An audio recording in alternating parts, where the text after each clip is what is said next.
5 grammes, c'est du sel. Alors l'OMS, l'Organisation mondiale de la santé, nous dit que pour que l'être humain soit en bonne santé, il ne doit pas dépasser plus de 5 grammes de sel ou consommer plus de 5 grammes de sel par jour. Imaginez, dans un bouillon cube, il y a déjà les 5 grammes de sel. Sans oublier qu'en cuisinant, certaines personnes rajoutent encore du sel. Dans notre pays, nous, Sénégalais, nous consommons 20 à 30 grammes de sel par jour. D'où la prévalence ou l'incidence de l'hypertension artérielle qui est absolument phénoménale ici au Sénégal. De son côté, le fabricant Nestlé se défend. Nous sensibilisons les consommateurs et leur fournissons des informations transparentes via nos forums, caravanes, étiquettes d'emballage. Au Sénégal, nos actions sur le terrain ont permis de sensibiliser plus de 600 000 contacts sur la consommation de sel, la carence en fer, tout en faisant la promotion d'une cuisine plus saine.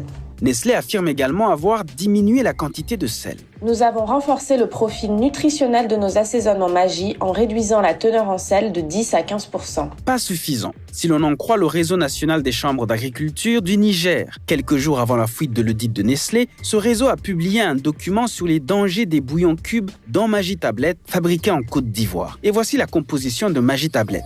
Il est composé de sel iodé, 54,3% à éviter, de glutamate de sodium E621, peu recommandable, de guanylate de sodium E627, tolérable sauf enfant, d'inocinate de sodium E631, tolérable sauf enfant, d'huile de palme raffinée à éviter, de caramel E150C à éviter, de pyrophosphate de fer, peu recommandable, et de lécithine de soja, tolérable. On a de fortes suspicions maintenant que tous ces additifs sont des perturbateurs endocriniens, c'est-à-dire qu'ils perturbent notre organisme et contribuent à l'incidence de certaines maladies, notamment de maladies chroniques, etc.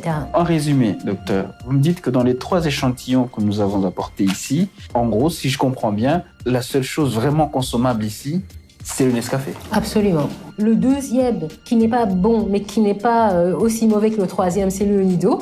Et puis, celui qui doit être vraiment éliminé, c'est bien le bouillon cube. Pour réduire la consommation des bouillons cubes, le gouvernement sénégalais a désormais décidé de les taxer à 25%, qu'ils soient importés ou locaux. Mais les bouillons cubes sont toujours là. Pourquoi ne pas les interdire ? Je suis allé chercher la réponse chez le commissaire aux enquêtes économiques. Le Sénégal est un pays membre de l'Organisation mondiale du commerce. Le Sénégal est également membre de la CEDEAO.